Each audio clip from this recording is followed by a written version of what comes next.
This indescribable pleasure is yours.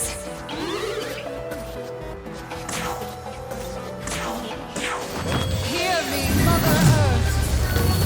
Grant us your love and affection.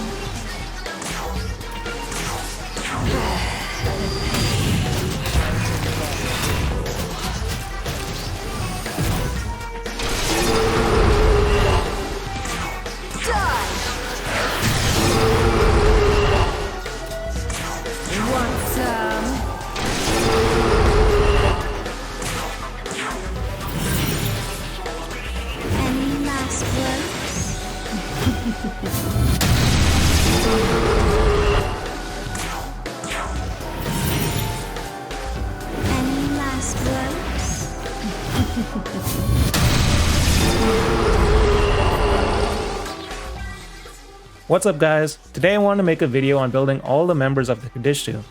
In Vengeance, they're pretty central to the story, and just by progressing the game, you'll unlock the ability to fuse and summon them.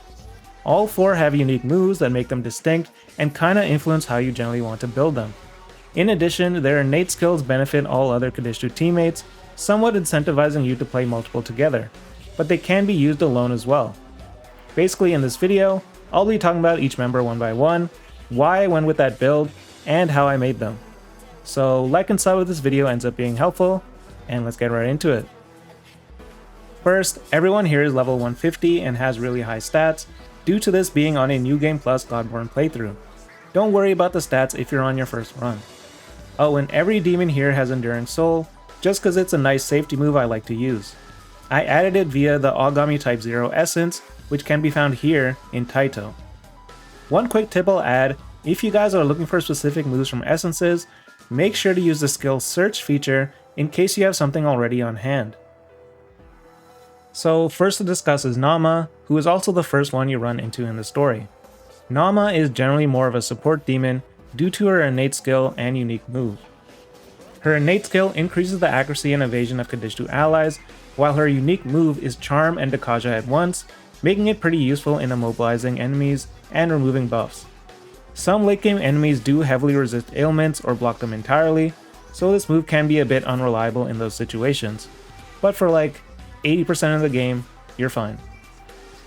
Otherwise, I mainly built her with her main role being able to cast Debilitate, which she learns in her skill set. To make her support better, I added Donum Gladi, which increases an ally's physical damage by 1.5 times.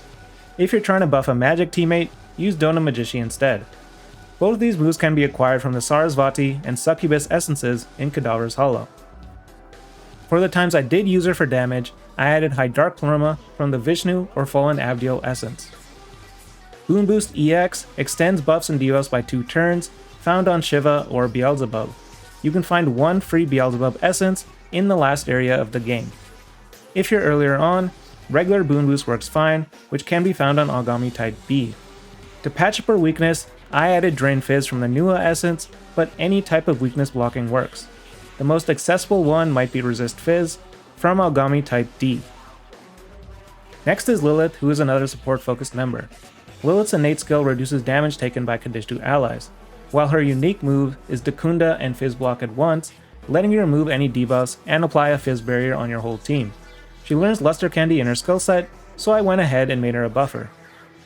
Same as Naamah, I added Donum Gladi to buff a teammate in case Naamah isn't on the team or is busy doing something else. Donum Magician is used for magic teammates, and again, both of these are available on essences in Cadaver's Hollow. Boon Boost EX is here as well. I talked about where to get it in Naamah's section. To cover her weakness, I added Drain Light, which is on the Danu essence. But Danu is a route exclusive demon, so our more accessible form is Repel Light from Metatron.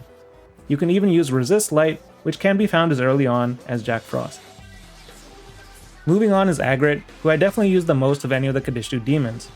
Agrat's unique move is Queen's Decree, which does almighty damage 12 times to random targets. Her innate skill allows for all Qadištu demons to crit with their magic attacks, and this of course includes herself. Now this innate skill simply activates the ability for magic to crit outside of Magatsuhi turns, but it doesn't increase her base chance, which is generally 6% if the demon and the target have the same level and luck. but this 6% can be increased by the 2 Glee skills, which stack and increase your crit rate by 3.3 times, making your base crit rate 19%. This of course can go up if Agrat has a higher level or luck than the target, and down if vice versa. And Agrat's move being 12 hits makes it very likely she'll crit at least once and generate a press turn each time. I added the 2 Glee skills from the Dakini and Fuki essences in Cadaver's Hollow. High Almighty Pleroma can be found on the Metatron essence, which you can get just by playing the story. Otherwise, it's on Shiva, Satan, and Masakado. High Restore is a move that gives you 20 MP back whenever you crit, making MP a lot more manageable. I got it from the Tsukiyomi base essence in Vengeance, which you can get in the Tokyo Diet building by talking to this researcher. If not on the Vengeance route, it can be found on Loki. Drain Elect was added from Zeus, but an earlier alternative is Null Elect from Fafnir. One last move that could be considered for Agrat is Critical Zealot. The way this move works is, it adds a permanent 0.9 times multiplier to all your damage, but in exchange, it increases your crit damage by 1.45 times. So it is effectively a 1.3 times boost to your crit damage. So depending on how juiced your Agrat is, and what you're facing, Zealot can be worth using. You can add it from the Hecaton Kairos essence in Cadaver's Hollow. Lastly is Eisheth, who also came last in my Qadistu popularity poll.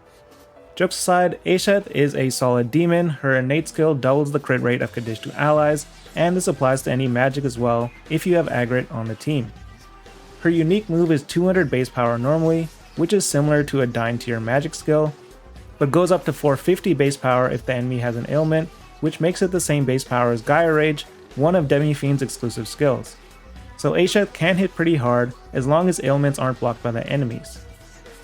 To make Eisheth, I added Bloody Glee from the Dakini essence in Cadaver's Hollow, High Fizz Pleroma from the Ashura essence that you can get from doing the Amon quest in Taito. Otherwise, you can use Chiyu, Dagda, or Demi-Fiend. Drain Force was added to cover her weakness, but any wind cover works, such as Null Force from Seth, or Resist Force from Hayatoro. In addition to the 4 Qadistu, there is also Samael, who has a Qadistu related innate skill. This skill grants a pierce effect to himself and all Qadistu allies. He also has a unique poison move that lowers agility by 2 stages, and this ailment can help Eisheth do more damage. I honestly haven't used Samael much, but he is an option if you need pierce. And that is it for this video on building the Qadistu. There are definitely some of my favorite designs among the new demons added to Vengeance, and I've used them a fair bit during my playthrough. Agrat has been the one I've used the most for sure. She just does solid damage while ignoring resistances and generating press turns at the same time. But all of them can work as long as you use them properly in the right situation. Keep a lookout for more SMTV videos, and thanks for watching.